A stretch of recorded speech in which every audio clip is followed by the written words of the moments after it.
Hi guys, so record lang ako ng quick video about sa mga ibang features ng BYD Seal 5 na either hindi na-discuss sa inyo nung nirelease yung unit or nalimutan lang siguro nung service technician na hindi nasabi. Kasi madalas nakikita ko to sa may group na tinatanong. So meron tayong Seal 5 DMI owners group na usual questions so siya nakikita. Tapos meron ding mga sinabi sa akin yung technician na kaya naman palang gawin na sabi niya hindi naman kayang gawin.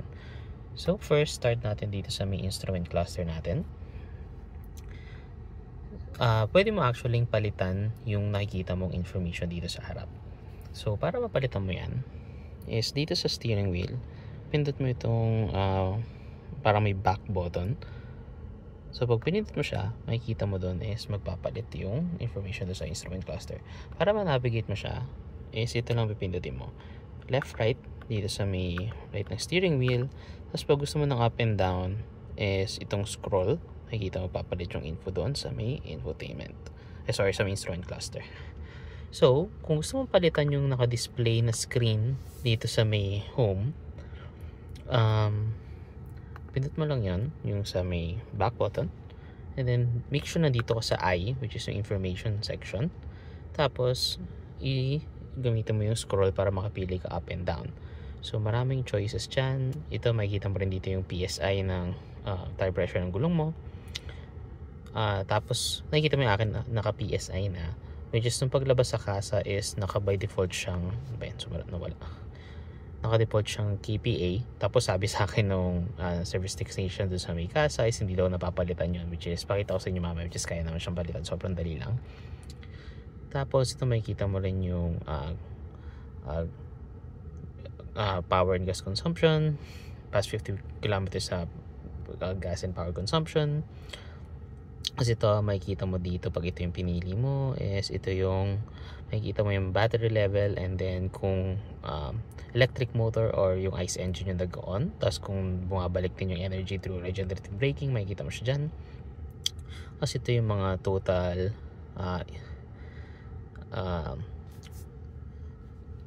total charge amount na sa kotse mo agad hindi mo siya nire-reset, which is ito yung ever since na nakuha ko yung kotse, pati yung total gas consumption nandito rin siya, tsaka yung total driving time. So para makapili ka, kunyari yung na-navigate mo na lahat, tapos gusto mong makita parating yung tire pressure, is pag na-hover mo na siya doon, i-click mo lang itong sa volume button. So makikita mo, siya na yung parating nandyan sa home screen. So ako, yung parating pinipili ko is itong range. Kasi binago ko sa infotainment itong battery level ko na imbis ng kilometers, gusto ko makita yung percentage. Pero gusto ko rin sana makita ng kasabay yung total distance remaining na approximate niya. So doon mo siya makikita, 88 kilometers for electric, and then ito yung sa fuel, approximate niya na sa 250. So nag-a-adjust yan depending sa may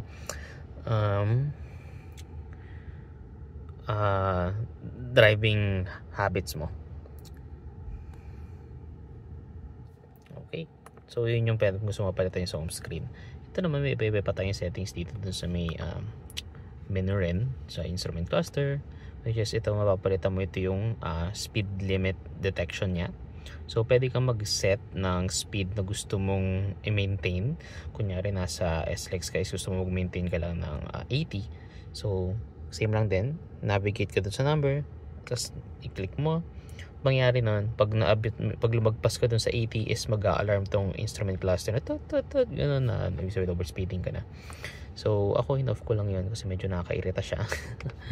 So pero kung gusto mo ma-maintain yung speed mo, kasi medyo mabilis yung unit natin kung nanggaling kayo sa may gas powered unit, traditional na car, alam mo yun pag mabilis ka na kasi maingay na yung makina Dito sa atin sobrang tahimik, magugulat ka na lang nagwa 110, 120 ka na sa SLEX. So kung hindi ka pa sanay tansyahin yung speed mo, pwede mong i-on yung speed sensor. So kaya actually nag-install nga ako nung HUD doon para nakikita ko yung speed ko, hindi na ako lumilingon dito pag mabilis na yung speed ko. Okay, so ayun yung speed limit. Tapos ito yung timer. Pag pinindot mo yan, isasabihin nyo kailangan mo mag sport mode. Tapos dapat naka full stop ka rin ng kotse bago siya mag-activate. So pagka sinet mo na sport mode, tapos naka din-drive mo, tapos sinarurot mo, doon lang mag-on yung timer. Kasi ito, pwede mong palitan yung themes. Ako kasi lang pinipili ko kasi medyo parang sobrang basic ng concise. Dito rin, makokontrol mo rin yung AC temperature and AC fan speed. So aside from yung 3-finger gesture dito sa may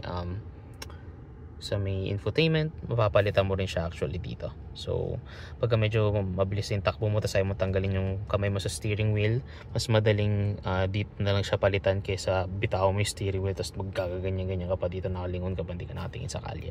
So yun yung mga less discussed features dito sa infotainment, sa instrument cluster natin, sorry. Tapos next naman is dito sa may infotainment. So yung unang heads up lang pala is ang unit ko is Seal 5 Premium. So yung papakita kong feature nito is I don't think wala siya sa dynamic. So premium lang kasi regarding siya sa 360 camera. So para ma-access yung 360 camera sa premium, is pindutin mo lang ito sa may steering wheel. So mag-on siya dyan. Tapos punta ka sa settings. And then turn on mo tong AVM adapted to steering. So mayari dyan is pagka ang speed mo is less than 10 km/h, pag nag-signal ka, mag-on yung camera depending sa side kung saan ka nag-signal. Tapos pagka na-achieve mo na yung greater than 30 km/h, automatic mag-exit siya, tapos babalik siya sa kung anong previous screen mo. So for example, let's say nasa Android Auto tayo. Tapos signal ko to the left. Di pala akong pala naka-drive, sorry. Shift natin to drive. Signal to the left. Nakikita mo automatic siya nag-adjust. Tapos pag in-off ko, balik siya. Signal to the right. Off ko, babalik siya. So yun lang, hindi siya yung feature na walang nagsabi sa akin na nakita ko na lang nagkalikot ako dito, sabi ko bakit may settings tong 360 cam, tapos nabasa ko lang na meron pala dyan. So sobrang useful niya pag low speed ka, tapos mag-maneuver ka out for parking, out of the parking area. Sobrang useful niya. And next is, hindi na-discuss sa akin, is dito sa swipe down mo, swipe down ko sa notification settings, is pag pinindot mo yung custom, nandito yung engine sound simulator natin. Pag nakapindot siya actually, mangyari off siya. So confused ako nung una dyan. Sabi ko wala naman yung parang tunog na sinasabi nila dapat na ini-imitate natin engine sound pag naka-drive tayo tapos umaandar. Pag naka-tap siya, is off. So medyo confusing ang labeling ni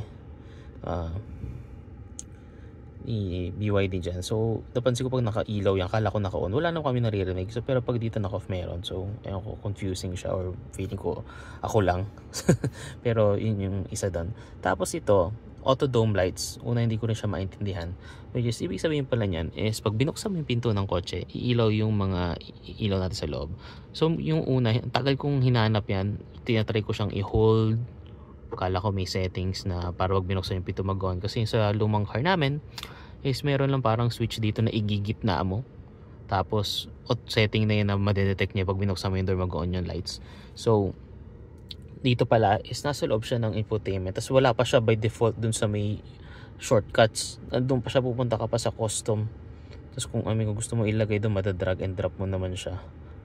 Malilipat mo siya doon. Pero yun nga, hindi siya kasama by default, weirdly enough. So ayan, on ko na. So nangyari, open ko yung door.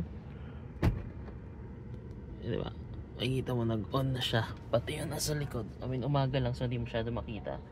Pero ayan, nag-on na yung ilaw. So pag sinara ko, ayan, diba, nag-off na. So yun, isa siya sa mga bagay na wala nagsabi sa akin, nakalikot ko na lang siya dito. And then dito rin sa may shortcuts is ma-adjust mo rin yung regenerative braking dito, hindi mo wala punta sa settings. So ito yung standard, ito yung high regenerative braking. Tapos dito ma-adjust mo rin quickly yung SOC. Pero hindi mo siya ma-change from auto to save galing dito eh. So unfortunately kailangan pumasok doon. Pero kung naka-save na yung settings mo sa may energy settings sa settings is madaling adjust dito. So ako nakaset ako sa 25 ngayon kasi tapos na naman yung break-in ko. Next is dito mo rin pala ma-access yung defroster ng rear windows and ng rear windshield actually. So dito mo siya ma-on kasi dito sa ating center console lang to, yung defroster sa harap tsaka sa may driver and passenger windows, yun lang yung na-on nito. Hindi niya na automatic na-on yung rear defroster. So dito mo pa kailangan pindutin, or medyo mas another way is pindutin mo yung sa pasok ko sa may aircon settings sa siya.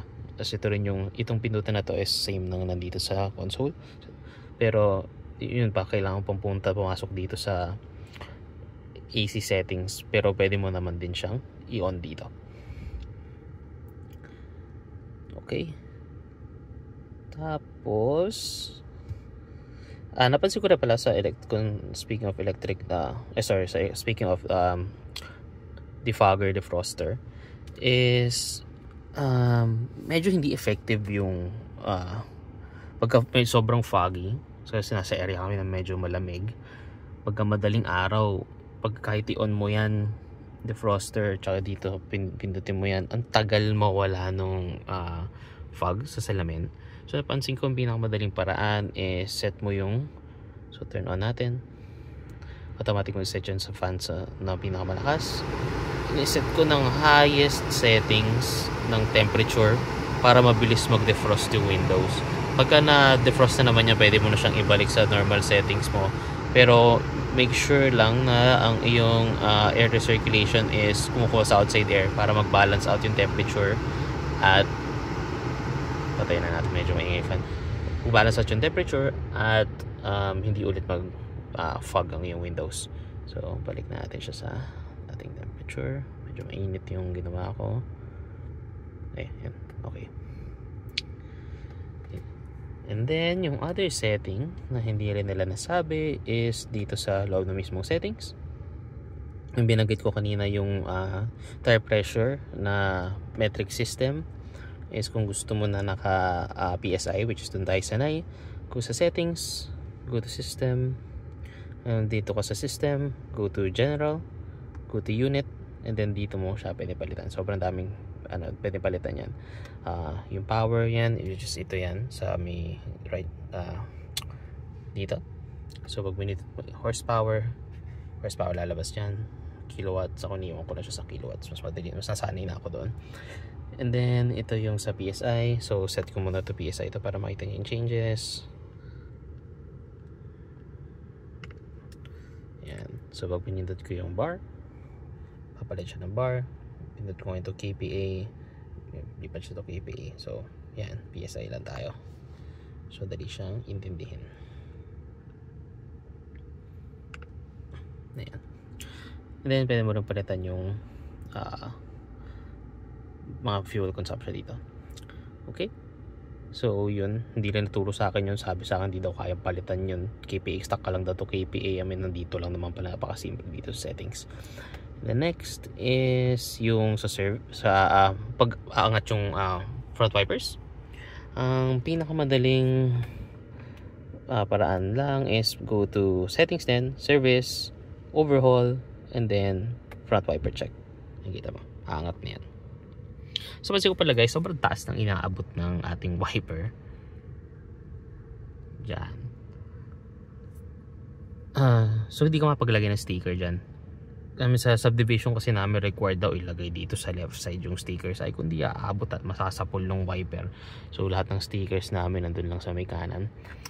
So ayan, heads up lang, magkakabit kayo ng subdivision stickers. Kung nakakatira kayo subdivision required na sticker, makikita nyo is sagad na sagad ang ating wiper dun sa may upper left. So okay, so pag pinindot mo ulit yan, babalik yan. Yan, okay na. And then another thing is na-access mo rin yung manual dito.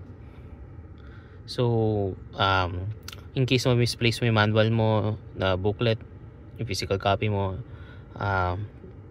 mada-download mo naman siya dito sa may infotainment mo. At feeling ko mas madali siya dito kasi may search function eh. Type mo lang yung kailangan mo, mahanap mo na yung kailangan mo sa manual. Unlike dun sa may booklet, kailangan pumunta sa table of contents, lipat ka pa, dahil pupuntahan. Dito, mas madali. So, ako din, hindi ko lang din-download ng offline yung e-manual. So, wala siya dyan. Pero, na-access mo yung manual dito. I think good idea download ko siya mamaya. Para pag na-stranded ka, diba? May manual ka dyan. And I think yun lang naman yung mga iba naman dito is marami ng ibang tao na nag-i-explain mga basic information dito sa ating infotainment. Pero yun lang yung mga napansin kong bagay na hindi masyadong nadi-discuss at ang dami nagtatanong sa ating mga groups. So, ayun lang.